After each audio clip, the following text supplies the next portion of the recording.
welcome back to another one of my favorite series, TikTok Hot Takes. Now, this is the first one of the year, so let's congratulate TikTok Hot Takes for making it into 2026. Now, this is a typical TikTok take video. Usually we go through a variety of takes, not just one specific one.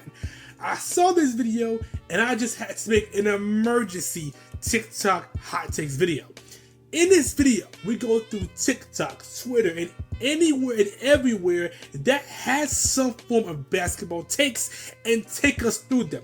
In this edition, we are talking about 2016 Stephen Curry.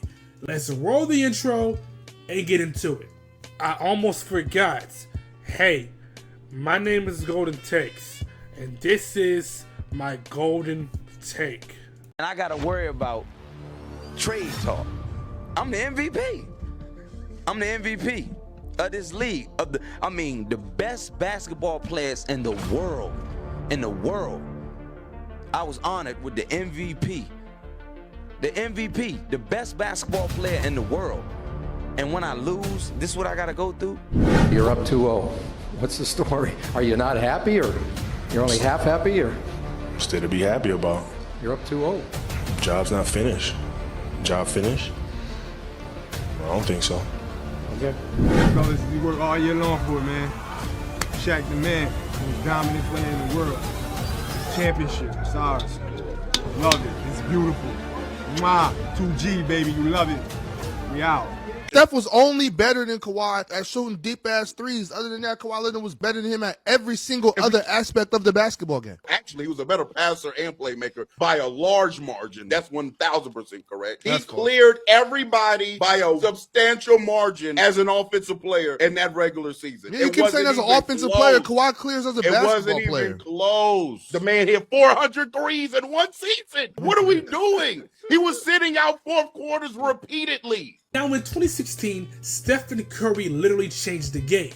The fact that you summed it down into just shooting deep threes shows how you see and deal with offense. Curry this season averaged 30 points per game on 50, 45, 90 splits on 11 attempts per game from three. I don't think we understand how insane that is. I believe that Curry had a 2-year window for argument for him being the best in the league when prime LeBron was still doing his thing.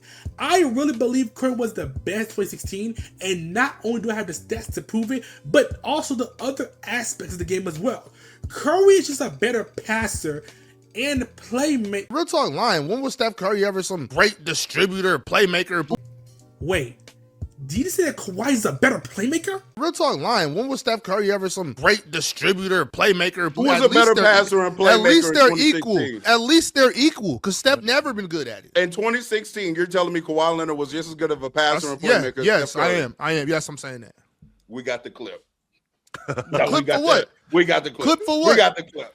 I was at a clip. When has Steph Curry ever been a good playmaker, distributor? When did that happen? Yeah, so whatever I was just saying, let's just get back to that and address this now.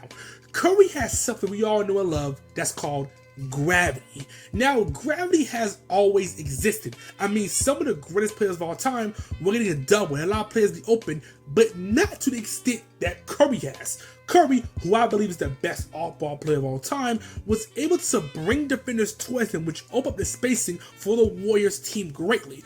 Curry also is a great playmaker and passer in his own right. The myth that Draymond always sets up every single play is dead. Curry in 2016 averaged 6.7 assists for you stat nerds, but what I think what separates you when it comes to passing and playmaking is your degree of difficulty in certain passes and sets. Watch my John Started Overrated video to understand more of this. Regardless, when has Kawhi done that many difficult passes? Does Kawhi open up the game as well as Curry does? No. Not even trying to be funny, I don't even think Kawhi is in this conversation. To act like Kawhi's not even in the conversation. He's even not in a conversation with 2016 Steph Curry. Yes, he is not. Nobody was in a conversation that regular season with Steph Curry. Steph Curry led his teams to the most wins in a singular season all time. That was the best offensive season, quite frankly, we have ever seen in our lifetime. He was averaging the most efficient 30 we've ever seen in our lifetime. Correct. He was the best player in the regular season, hands down, no questions asked that year. It's ridiculous to even bring up Kawhi Leonard. Kawhi isn't in the conversation. Curry was the unanimous MVP, meaning that no one else was even in the conversation. When someone is in the conversation, that means I will entertain an argument. In this case, I am not entertaining an argument when it comes to this topic. Kawhi was amazing defensively, and his ability to even continue this Golden State Warriors team speaks to the structure of the team, not just Kawhi himself. Curry was averaging an efficient 30 points per game. Like, he was making those threes at a 45% rate, which is insane volume. I don't think we fully comprehend how good he was. It's like you're saying Steve Kerr's system made him play that way, when that isn't the... Everything around him, once again, was creating the system that was creating the transition, which was creating the playmaking. Everything around him was optimized for him. Everything around him also was not being properly credited. I don't think Draymond got proper credit for the role that he played for that team. I don't think Clay got the proper credit. I don't think Andre Iguodala got the proper credit. But when we got to the finals, we saw who was who, because he didn't win finals. You're an idiot. If you think that Andre Iguodala was better than Curry in those NBA finals, you need to go back and watch those series. You know what? I'm going to self-promote myself.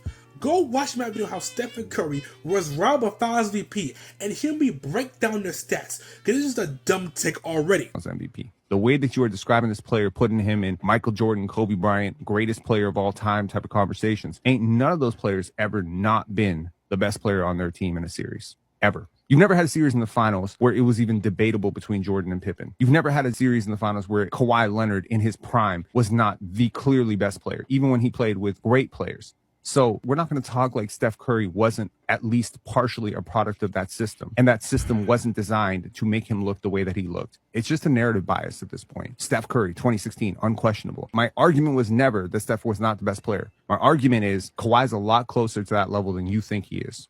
That's it. Kawhi is not close to Curry in 2016, no matter how you shape your argument, because it's a dumb point. How can it be a narrative bias when he was literally the unanimous MVP? Now, I have made a GOAT case video on Curry, and I accredited Kerr for being able to unlock something in Curry that has always been there, but Mark Jackson didn't utilize it. But Curry made that system. Draymond played a part, yes, but it isn't bigger than Curry's. Clay played a part, yes, but it isn't bigger than Curry's. Without Curry shooting efficiently or utilizing his gravity, these players would have gotten the space nor separation they needed. Also, you saying that Kawhi was clearly the best player in each final series is false, because in 2013, Duncan played better than him. But regardless, Curry in 2015 and 2016 NBA Finals was the best player on his team. And then we started arguing in 2017, 2018, when this is about 2016. Also, you brought up Kobe Bryant's argument when Kobe Bryant played with a peak Shaquille O'Neal. 2016 Curry is one of the best offensive seasons we have seen recently with our own two eyes. The fact that we are trying to rewrite history to push a Kawhi Leonard agenda, which is weird by the way, is just insane.